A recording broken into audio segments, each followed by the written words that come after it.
Do you want to transform your life from chasing to just attracting success? Have you ever experienced na lagi mo na lang hinahabol yung pera? Lagi ka na lang rumaraket, lagi ka na lang parang you're always running after success. So minsan yung habol natin ang habol ng success at the expense of yourself. You just broke through your limiting belief right now. Watch this video. Coach Max, paano ba mag-transform?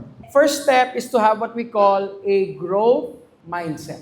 Because the growth mindset will allow you now to create a different experience of yourself. Ano yung itsura ng growth mindset? Pag nag-improve ka, yung chances mo ba mag-i-improve din?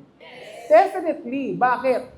Growth mindset is important kasi araw-araw ka dapat matuto. Through what? YouTube University, audiobooks, books, seminars will allow you to have a growth mindset. Does that make sense? Transformation happens if you have what we call a clear heart set.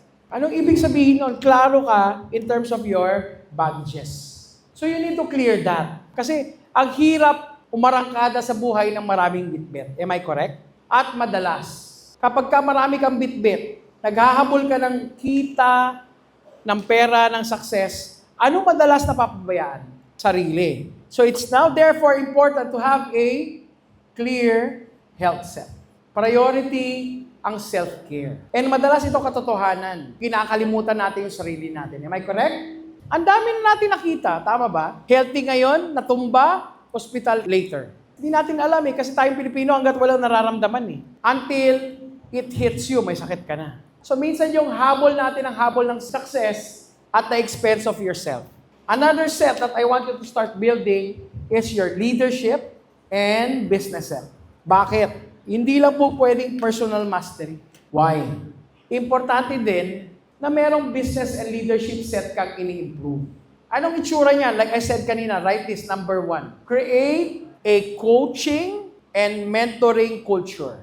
Pag ito na-develop mo, something interesting happens. Ask me what? You now go into an experience of transformation where you activate your soul set. Ito yung happy and blissful experience of leadership. Soul set. Ito yung mga tao na alam mo ano man nangyayari sa buhay nila, happy sila. Bakit? They know they have a balanced experience of transformation, all areas and foundations of life fully handled. Soulful organization ang tawag namin dyan. Pag ito, na-apply mo sa iyong organization. The creativity to understand how powerful experiences are. Are you guys learning?